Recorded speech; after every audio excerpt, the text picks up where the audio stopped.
miliaran spesies, jutaan organisme, tumbuh-tumbuhan, hewan, unsur-unsur yang ada, dan makhluk hidup lainnya.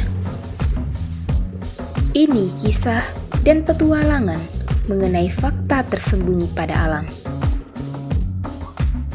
Sifat, klasifikasi, sejarah, adat istiadat, perkembangan makhluk hidup, dan perilaku sehari-hari mereka. Mereka bersatu dalam sebuah planet yang disebut Bumi. Kami mencoba merangkum dan menjabarkan secara singkat semua misteri, kisah yang tersembunyi, dan rahasia alam yang terungkap dengan keramat alam. Dalam sejarah panjang, tanaman padi hidup dan berkembang pesat di planet ini, hingga menjadi komoditas paling populer di dunia. Tidak ada yang dapat menghambat lajunya perkembangan padi, kecuali tumbuhan liar yang selalu ada di sekitar mereka. 90% dari populasi padi di dunia, 10%-nya adalah mereka.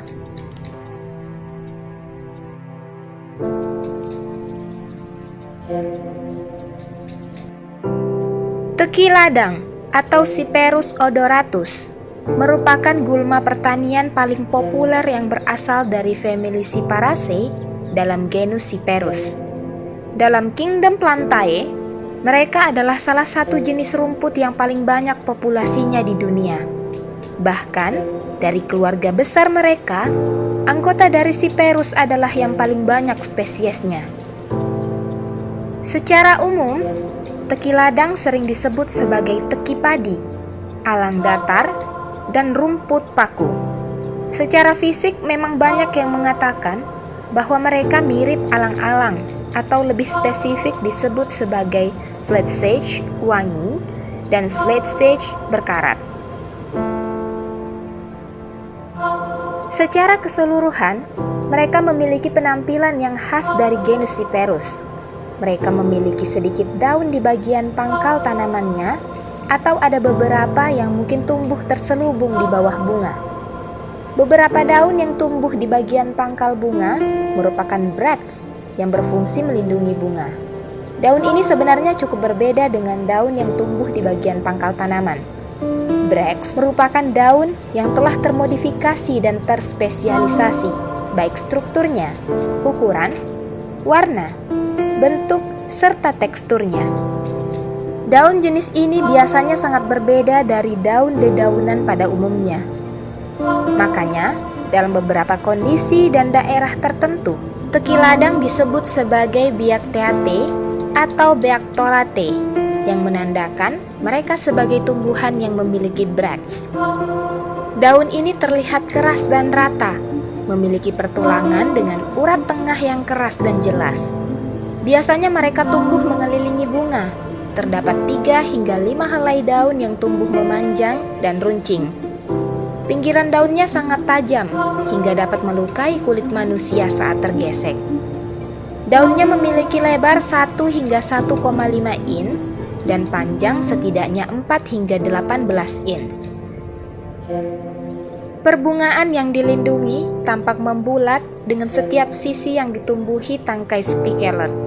Spikelet yang sangat sempit dan tumbuh berjejal-jejal, berbentuk seperti paku kecil yang tajam meruncing. Beberapa paku berbentuk silinder, biasanya terpasang pada titik yang sama dan teratur.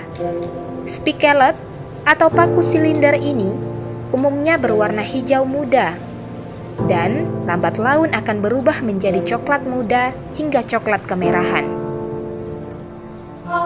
Meskipun sebenarnya jenis ini tidak layak disebut sebagai bunga, karena bentuknya yang sama sekali tidak seperti bunga. Mereka tampak lebih mirip seperti jarum yang membungkus biji. Biasanya bulir bunga seperti ini disebut sebagai spikelet. Spikeletnya berukuran panjang setidaknya 1 hingga 18 inch. Tetapi yang sering kita temui hanya berkisar antara 1 hingga 3 inch.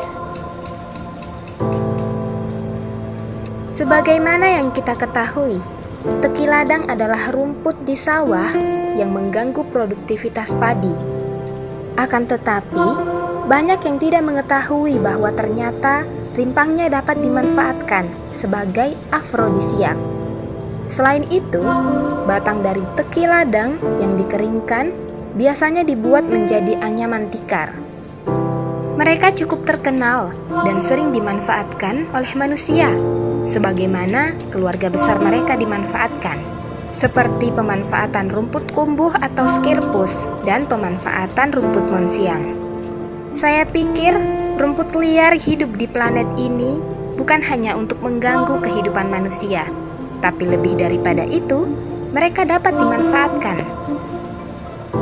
Terlebih, daripada membiarkan mereka tumbuh liar dan merusak, akan lebih baik jika mereka dapat kita manfaatkan.